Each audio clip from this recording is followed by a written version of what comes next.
Have you ever realized the fear aroused by a woman who dares to move forward alone? She is judged, labeled, and her choice is explained away as if it were a mistake. Yet behind the silence she cultivates, there is a truth that few dare to face. It is possible to be complete without depending on anyone. A woman who lives alone does not erase herself from the world. She reveals herself in a different way. She becomes a brutal mirror for a society that prefers illusions to authenticity. What if this silent path that so many reject was actually the path to the greatest of inner strengths? Stay tuned, because what we are about to explore is not a story of solitude, but a story of power, transformation, and spiritual freedom. Have you ever observed the world's immediate reaction when a woman declares she chooses to live alone? Views change, judgments are formed, and labels fall like verdicts: cold, distant, too demanding, incapable of love. Society prefers to simplify what it doesn't understand, rather than accept that there is another form of existence, another way of embodying one's truth. Yet, a woman who lives alone doesn't withdraw from life. She engages in it differently. She doesn't disappear, she refocuses. For generations, women have been taught that their worth is measured by their relationship with another: wife, companion, mother, muse. So many roles that seem to define their place. But when a woman refuses to limit herself to these archetypes, she disrupts the established order. Her choice becomes a mirror for others because it reveals an uncomfortable truth. One can be whole without belonging to anyone. This is precisely what is disturbing. Chosen solitude is not a void. It is a space, a sanctuary where the woman stops burning herself to enlighten those who refused to receive her light. In this voluntary silence, she rediscovers her own voice. Where many see an absence, she discovers a presence greater than anything external recognition could offer her. This inner transformation defies the logic of emotional dependence and challenges the idea that external love is the only source of completeness. It is true that this path arouses incomprehension. Men, often conditioned to play the role of saviors, do not know how to position themselves in the face of a woman who does not ask to be saved. Women, for their part, oscillate between admiration and fear, because seeing one of their number reject the traditional model raises an intimate question. What if I too could be self-sufficient? This question is powerful because it threatens to shatter centuries of habits and beliefs. So, this woman is not an unsolved mystery. She is living proof that another way exists. A way where authenticity trumps appearances, where essence takes precedence over conformity. She doesn't seek attention. She simply refuses to lose herself in the expectations of others. And it is precisely this refusal that makes her so disturbing to a society that prefers to see women adapt rather than assert themselves. When a woman chooses to walk alone, she unwittingly becomes a mirror, reflecting her own discomfort back to the world. What many interpret as weakness is actually a silent strength, but a disturbing one. For by freeing herself from the constant need for approval, she exposes others' deep attachment to this external validation. Her independence becomes an invisible provocation. She shows that it is possible to breathe fully without depending on the gaze of another.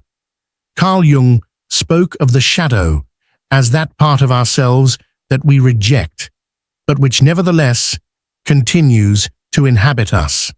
The woman who lives alone often embodies this collective shadow. She embodies what many do not dare to admit: the secret desire to be free, not to be defined by others, not to wear masks to be accepted. But where most prefer to stifle this desire, she embraces it. and this simple act becomes a threat to established patterns. Her chosen solitude acts as a revelation. She confronts those who believed that love, even incomplete or destructive, was better than emptiness.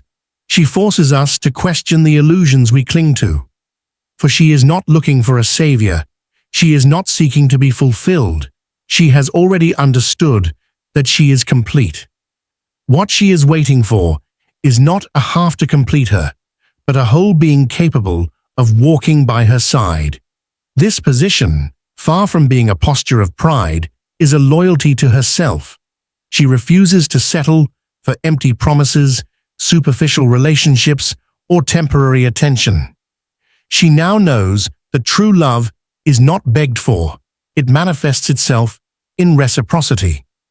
And this demand is overwhelming because it shakes the foundations of relationships built on lack, fear, or dependence. In front of her, some feel judged, while she judges no one. She simply lives her truth, but this truth acts like a harsh light in a dark room. It reveals what others tried to hide: unhealed wounds, illusions of love, silent addictions. Everything comes to the surface, and this is precisely where her power lies. She did not come to fill, but to remind us by her example that everyone can find this completeness within themselves. Many people mistake the silence of a woman who lives alone for coldness. In reality, this silence is a sign of an emotional maturity that few dare to achieve. Because behind this choice lies a story of wounds, disillusionment, and repeated giving to the point of exhaustion. She loved to the point of losing herself. She gave without counting the cost, even when she received barely a shred of recognition in return. And by constantly losing pieces of herself, she understood that love cannot be synonymous with permanent sacrifice. Maturity was born from there, from this accumulation of disappointments that stopped breaking her and began to teach her. Every tear became a reminder, every silence a lesson. She discovered that true love doesn't suffocate, that it doesn't feed on empty promises, that it doesn't require dimming one's light to make the other feel comfortable. This truth, painful to assimilate, is what now makes her unyielding in the face of illusions. This is why she no longer accepts pretenses. Seductive words are no longer enough. Promises without action slide off her like dust. She seeks real presence, authentic reciprocity. She no longer wants to be saved. She wants to be seen. And this is where many fail, because being seen requires courage, depth, and an emotional transparency that few people master. This maturity is frightening.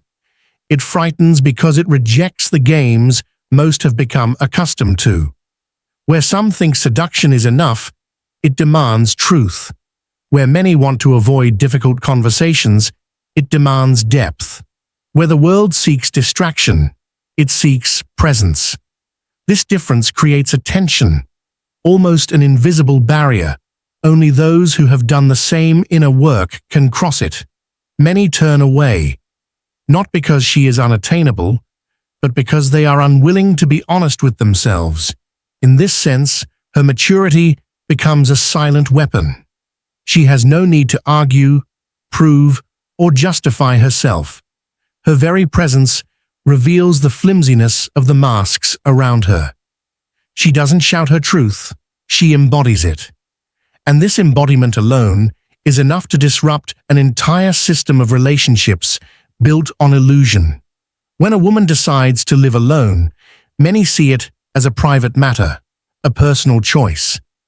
But in reality, this gesture goes far beyond her own life. It's an act that shakes the invisible foundations on which much of our society rests. Because behind the imposed model of the woman in a relationship lies a logic of control, maintaining the idea that she must be connected to someone to have value. When she breaks this pattern, she opens a breach that endangers structures much larger than her own history. The revolution begins in silence. It doesn't wave a flag, it doesn't make a speech. It simply chooses not to sacrifice its inner freedom in the name of convention. And it is this simple refusal that becomes political. For in a world where women are still too often judged by their ability to belong to another, saying, "I belong to myself," is a radical act. This choice calls into question the role that society has assigned to women for generations. What makes this path disturbing is that it highlights a collective hypocrisy. The world celebrates couples, even those who live in pain or indifference. It values the facade of union more than the reality of love. By choosing to walk alone, this woman exposes this illusion. She shows that it is better to be at peace with oneself than to be invisible in a relationship. This message is destabilizing because it takes away from others the excuse of better than nothing. She thus becomes a paradoxical figure, both admired and criticized. Admiration because she embodies a rare strength, that of standing up without dependence. Criticism because her freedom is perceived as a threat by those who have built their security on social norms. She reveals that happiness does not depend on conformity, but on authenticity. And this revelation is frightening. This revolution is not spectacular. It is not taking place in the street, but in the inner space of the soul. It does not demand applause, but it demands a truth. It silently destroys centuries of conditioning by proving that a woman can be complete without belonging to anyone. And this is precisely why it is disturbing. It proves that inner freedom is possible, and that this path is open to all who dare to take it. When a woman chooses to live alone, many believe she has closed the door to love. But in reality, she has simply changed its definition. She has stopped confusing attachment with presence, dependence with intimacy, need with love. She has understood that true connection is not a cage, but a space where two people can grow together, without diminishing or losing each other. The new face of love isn't made up of hurriedly whispered promises or gestures that mask inner emptiness. It's based on reciprocity. It demands integrity, emotional maturity, and a clarity that doesn't tolerate illusions. This woman isn't looking to be completed. She wants to walk with someone who has already made their own inner journey. She doesn't want to be saved. She wants to be recognized. This nuance changes everything. This kind of love requires more than charm. It demands depth. It isn't satisfied with performance or appearances. It calls for vulnerability, transparency, and the naked truth. And that's frightening, because many prefer to stay in relationships where role matters more than authenticity. But for her, that's no longer acceptable.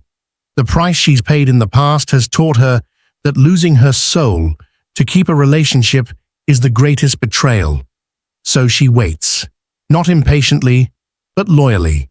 She knows it is better to walk alone than to lose herself in a love that diminishes her. Her waiting is not an absence, it is a preparation. She has chosen to build within herself a space where love, when it comes, will not be a substitute, but a celebration. A love that does not ask for the renunciation of its light, but joins it to amplify it. And perhaps this choice is what makes her so disturbing to the world. For she embodies a new vision, one where love is no longer a transaction, but an expansion, where two beings meet without chains, without masks, without fear. She has understood that it is not necessary to need someone to love her fully. And it is this reversal, this new face of love, that inspires and upsets. The woman who chooses to live alone hasn't given up on love. She simply refuses to lose herself in false attachments. She reminds the world that wholeness doesn't come from the outside, but from an inner journey where one learns to respect oneself before seeking to be loved. And this clarity is a silent revolution, an act of wisdom that inspires those who are willing to listen. If this message resonates with you, don't keep it to yourself. Share it with those who need reminding that they lack nothing. Leave a comment to express what this path awakens in you. Subscribe to continue nourishing your spirit with truths that liberate.